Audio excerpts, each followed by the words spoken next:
Mix by प्रेम निराला यादव। पाटना से आइले बाला मुआ बोलाला खातिर रूसलबा। पाटना से आइले बाला मुआ बोलाला खातिर रूसलबा। आता मिलल बाटे मौगा मरदवा उठला लिए चाटा के सूतलबा। अरे मिलल बाटे मौगा मरदवा उठला लिए चाटा के सूतलबा।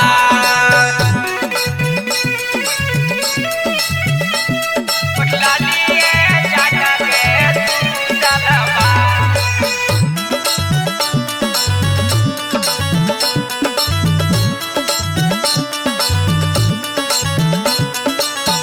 लगा है कि मारा के मर्द के मतिया एही से कराना है रतिया में बतिया। गे सखी लगा है कि मारा के मर्द के मतिया एही से कराना है रतिया में बतिया। का कहीं सखिया अपन बतिया करम हमारा फूटलबा। का कहीं सखिया अपन बतिया करम हमारा फूटलबा।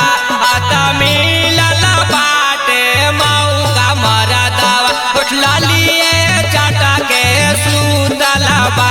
आता मिलल बाटे मौगा मरदवा उठला लिए चाटा के सूतलबा।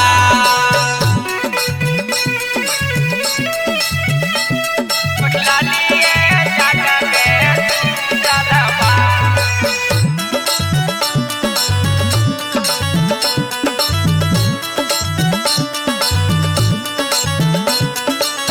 रोज जरहा कौ सखी हमरो जवानिया केतना बताई सखी पिया के कहानिया।